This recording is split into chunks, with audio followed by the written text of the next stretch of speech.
we doing, gang?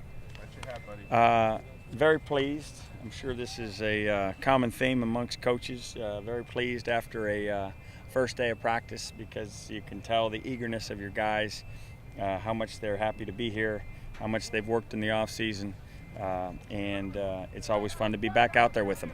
I think that certainly there's lots of things to be cleaned up, as is always the case after a first day, but we got a lot done. We got a lot of things accomplished today, and we'll be better after watching the tape, and hopefully get a day better tomorrow. So looking forward to that. Questions? How did Kevin look?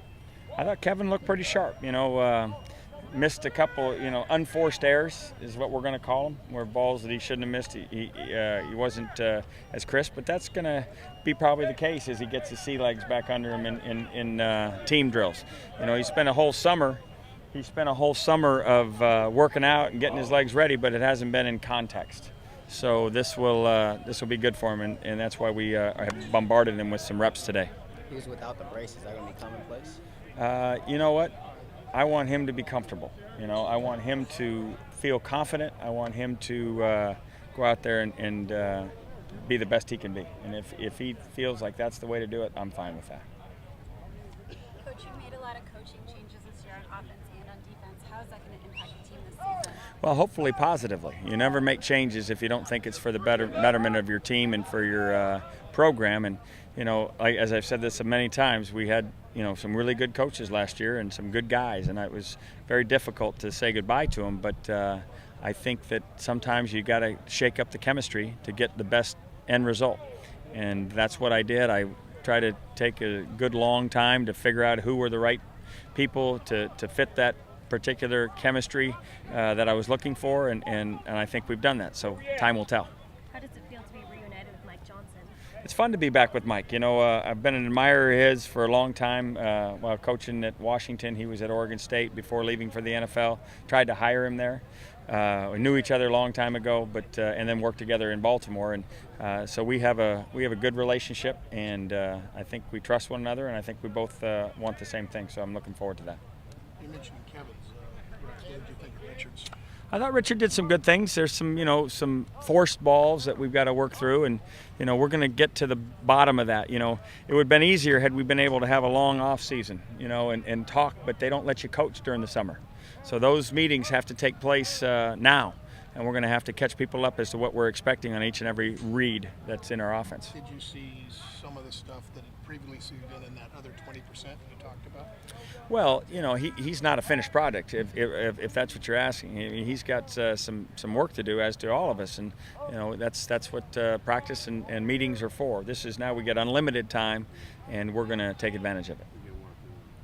As a former quarterback, do you get excited about these quarterback battles in camp? Oh, absolutely. Competition makes you good.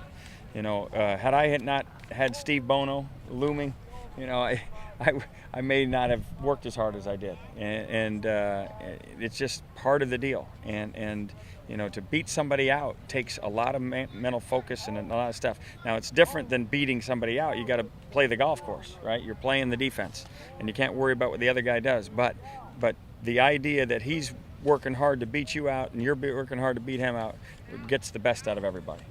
Just pure competition. You're coming off a pretty disappointing season, especially here at your alma mater. Are you stressed at all with your job? Is there any pressure? I've answered that a lot. The answer is no. I mean, it's somebody else's decision. I've got the job I've always dreamed about. This is one I'm going to enjoy, and I'm not going to spend my days in it worrying about losing it. I'm going to spend my days in it doing the best I can and seeing if we can't get UCLA football back where it belongs. Any observations from the freshman session this morning? Some good athletes, some big guys. I thought Jake Brendel was pretty impressive. Manfro was pretty impressive. Devin Lucian was pretty impressive, and that's not to say the other guys weren't. I just think that, it was fun to watch them. Some guys need to get in some shape. They don't know really what shape is, but that's what football camp is. It's a time to teach all those important lessons. Brendel got a little capability there, tight end, catching that ball. I'm not sure we'd go that far, but he did show some athleticism by going through the gauntlet and catching the ball as well as he did. It's a fun group, and it's always one of the great parts about this job is welcoming new freshman classes to school and watching them go through that bonding process that is always part of it. How's the secondary coming together? I like the secondary. They look pretty sharp today. Tony Dye, is transitioning now not only to a starter but also to the leader of the group. I think he's got the right personality for that. Sheldon Price is back from a knee injury that hampered him a little bit last year, and he looks full speed. Aaron Hester, his confidence is growing. You can see it all the time. And then we've got a host of other safeties that are biting for time. Tevin McDonald made some plays today. Dalton Hilliard made some plays today. Dietrich Riley is a terrific player. Alex Mascarenas, there's Stan McKay. There's a group of guys that are all going to fight for playing time, and that's true across the board on defense, which is exciting for us. I think we're going to be deep when we get to Houston. Knock on wood, we all are healthy, and hopefully that we can play our best football game. Coach, how's the offensive line look so far? Well, we don't have pads on, but in terms of their intelligence and their savvy about how to do this, I'm pleased. Kai Maiava is a seasoned guy. Sean Scheller's a seasoned guy. Mike Harris is a seasoned guy. The other guys have got to come along, and those three have got to be great in terms of rearing those other two and getting them to be ready when they're called to action. Say again? I have to watch the tape. I'm studying the quarterback with my position role there, but I have to watch the tape. But I know, we have high hopes for Wade. Right. He's athletic. Now he's just got to go from rote memory to feeling it, and then being mentally tough and physically tough. Any update on the transfers? We're still working through that. When I have an announcement, I'll make sure I give it to you, but don't see any hurdles. I think it'll be quick.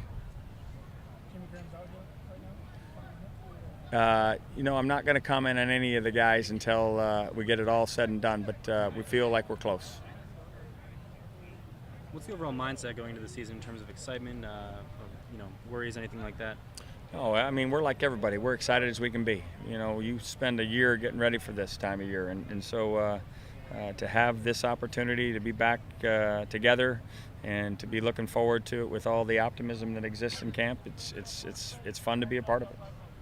Is there any one of your position battles you'd like to see resolved first? You know what? This portion of camp, the acclimatization, the first 5 practices, I want to get everybody as many reps as we can get. Certainly we have an eye on the Houston game, but we want to develop depth, and then we'll start to hone in on it after our first scrimmage, which is a week from this Saturday. Everybody good? All right, thanks.